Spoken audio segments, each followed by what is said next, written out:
نحمدہ و نصلی علی رسولہ الکریم اما بعد اعوذ باللہ من الشیطان الرجیم بسم اللہ الرحمن الرحیم لعنت اللہ علی الکاذبین۔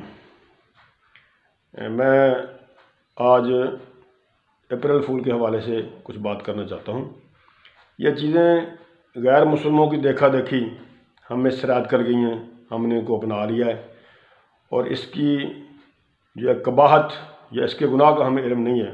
جیسے ویلنٹائن ڈے وغیرہ اور آزادی نسواں کے نام پہ یہ میرا جسم میری مرضی، اپریل فول وغیرہ، تو ہمیں چونکہ ہم مسلمان ہیں، ہمیں اللہ اور اس کے رسول کے طریقے کو، آپ کے فرامین کو مد نظر رکھنا چاہیے، سامنے رکھنا چاہیے، اس کو اسوہ حسنہ بنانا چاہیے، ان کو فالو کرنا چاہیے۔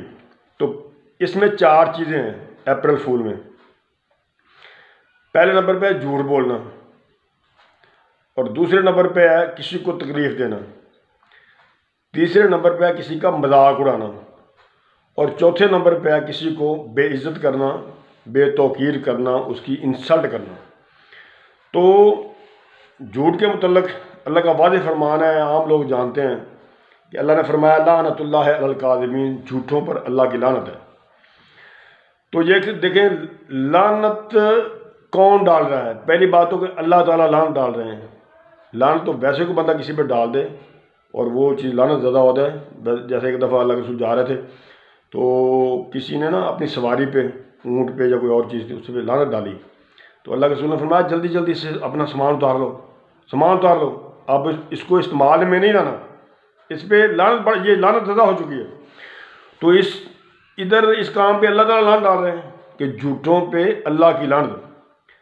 اور نبی پاک صلی اللہ علیہ وسلم نے فرمایا کہ مومن جو ہے وہ چوری کر سکتا ہے، ڈاکہ ڈال سکتا ہے، شرابی ہو سکتا ہے، بے روی کا شکار ہو سکتا ہے، اور تمام جرم اس میں پائے جا سکتے ہیں، لیکن مومن جھوٹا کبھی نہیں ہو سکتا۔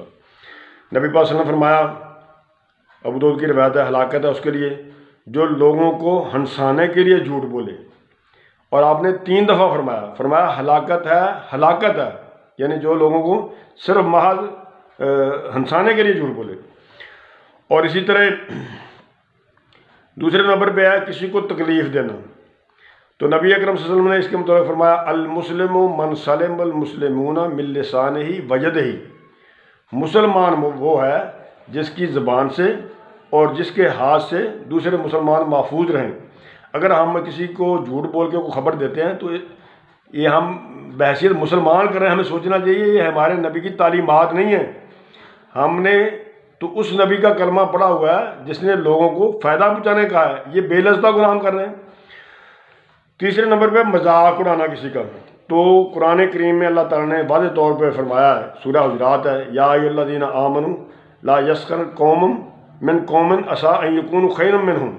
اللہ نے فرمایا کہ کوئی قوم کسی قوم کا مذاق نہ اڑائے، ہو سکتا ہے وہ ان سے بہتر ہو، اور کوئی عورت کسی عورت کا مذاق نہ اڑائے، ہو سکتا ہے وہ جس کا مذاق اڑا رہی ہے وہ مذاق اڑانے والی سے بہتر ہو۔ اور اسی طرح فرمایا کسی کا الٹے نام نہ لو، کسی پہ عیب نہ لگاؤ، اور فرمایا کہ یہ ایمان لانے کے بعد یہ بری باتیں ہیں، اور جو ان سے توبہ نہیں کرے گا یہ خطرناک بات ہے، فرمایا وہ ظالموں میں سے ہوگا۔ اور اسی طرح چوتھے نمبر پہ ہے کسی کو بے عزت کرنا، بے توقیر کرنا، کسی کی انسلٹ کرنا۔ تو نبی اکرم صلی اللہ علیہ وسلم نے فرمایا جو اپنے بھائی کی عزت و آبرو کی حمایت کرے گا اور عیب کو رد کرے گا، قیامت کے دن اللہ تعالیٰ اس کو جہنم سے دور کر دے گا۔ اور دوسرے مقام پہ نبی پاک صلی اللہ علیہ وسلم نے فرمایا کسی مسلمان کے لیے یہ لائق نہیں ہے کہ وہ کسی مسلمان کو خواہ وہ ڈرانے کی خاطر جھوٹ بولے یا مذاق اڑائے۔ اللہ کے رسول نے فرمایا کسی مسلمان کے لیے یہ لائق نہیں ہے کہ وہ کسی مسلمان کو، دوسرے مسلمان کو ڈرائے، خواہ وہ مذاق میں ڈرائے۔ تو ان باتوں سے اللہ کے رسول نے منع فرمایا ہے۔ میری تمام اپنے بھائیوں سے، مسلمانوں سے، تمام خاص طور پہ اپنے شاگردوں سے، نوجوانوں سے درخواست ہے کہ اللہ کے لیے یہ غیر مسلموں کی جو ہے نا وہ روش، یہ طریقے نہ اپنائیں، اللہ سے ڈریں اور اپنے نبی کو فالو کریں، اللہ اور اس کے رسول کے طریقے پہ عمل کریں۔